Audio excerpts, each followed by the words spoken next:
Hello, how are you? I hope you're having a good day. Welcome along to the channel.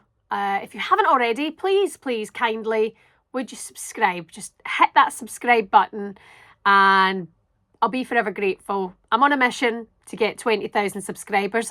I've slowed up in the last wee while with these kind of videos just due to the summer. But we're back underway now, so I would kindly appreciate a subscribe. You start your channel, I'll subscribe back.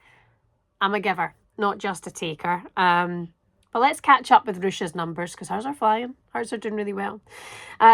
Here today with not the best story. In fact, it's another shocker when it comes to major players, major injuries in women's football. And this is an absolute gutter for Sophie Ingle, midfielder for Wales, and of course Chelsea women. She has suffered an ACL injury. Not sure to the extent of how serious it is, but she was hurt in Chelsea's pre-season win over Feyenoord on the 7th of September. Sonia Bampastor has said she got hurt in her knee. She was kicked. It's now been reported that she will have to undergo surgery very soon and start rehabilitation with the club. So this is an absolute nightmare. But it's just that those three letters put together feels just more often than not, and I know I've said it before, but when really are we going to see a change? When really are we going to see this be taken seriously and we'll know that the damage, or what's causing the damage, and what's making this injury so much more prevalent in women's football? It's always been around, and I suppose now with the media changing, it feels so much more on the forefront. The amount of players, senior players, retired players now who you speak to and they've done 2 ACLs or whatever, you know, are always saying it's just now the media has really got their eyes on it. And it's a high profile player. Once again, Sophie Ingle, she's 33, an incredible career she's had with Chelsea. But what is actually really sad is that with Wales, they're looking to seek their first major tournament to qualify for the Euros next year in Switzerland. Sophie Ingle is so key to Wales. She's one of those players who's undroppable for Wales. She makes them tick, her experience, her communication, her leadership.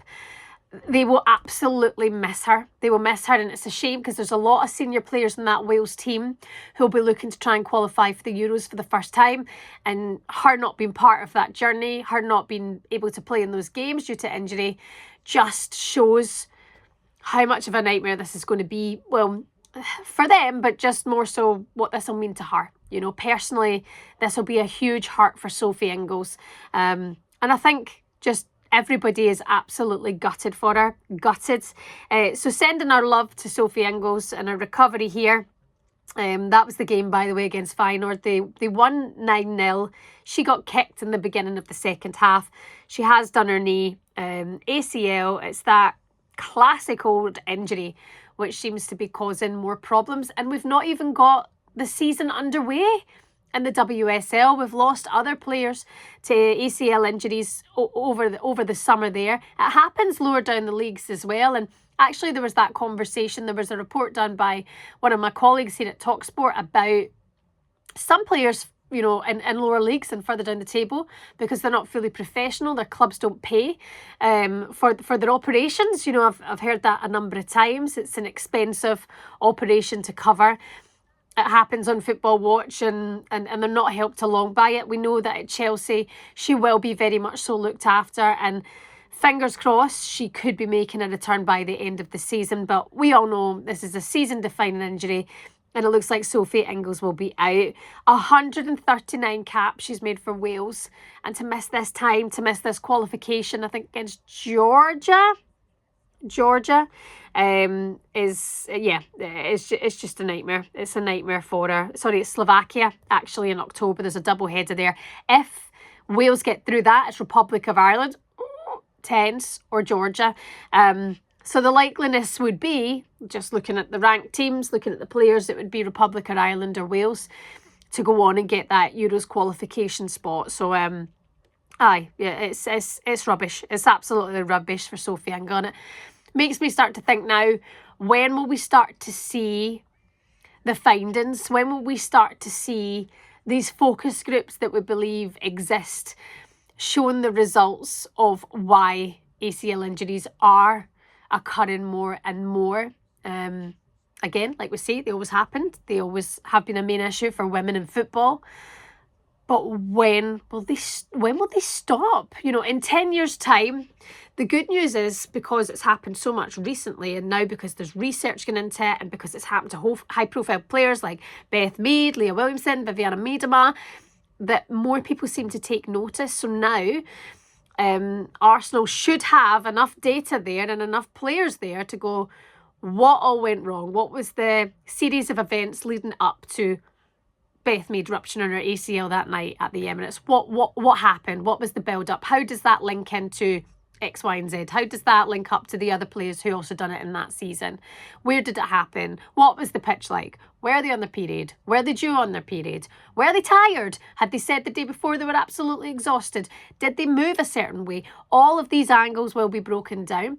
And they will start to find out more if women can't move a certain way, if they can't shunt quite as quickly when their brain is trying to connect and stay engaged with a football game, if their knee doesn't connect to the brain, therefore there's a sudden movement and it jars and it can't react.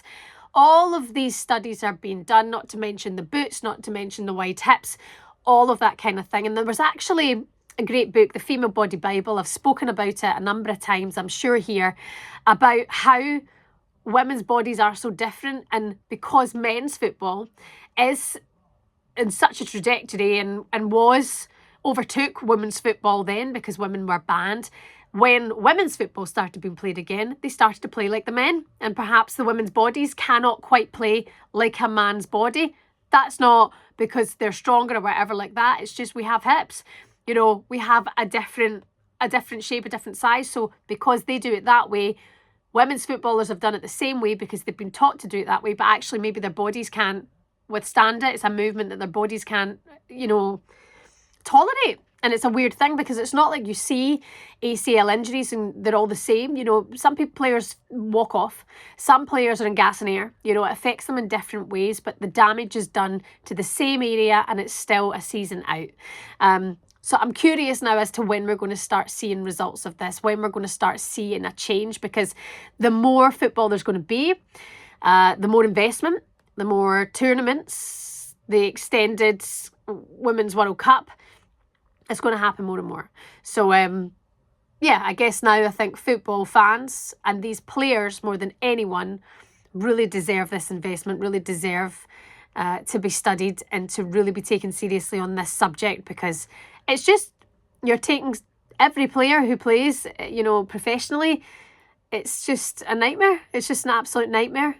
She'll miss Chelsea's opening game against Villa. She'll miss what could be a Champions League winning season for Celtic, and Sophie's been part of that journey for a long, long time, but also just a brilliant player. A brilliant player, more of an impact player now, comes on as a substitute quite often, what we saw towards the end of Emma Hayes' tenure at Chelsea, but a key player for Chelsea Women's Football Club, but also for Wales. So stinker, heart goes out to her. What needs to be done to really focus on ACL injuries, and how much of a loss is Sophie Ingle to women's football because of this injury for the next season? You can leave your comments. Don't forget to subscribe, and I'll see you soon, hopefully with no more ACL injury news.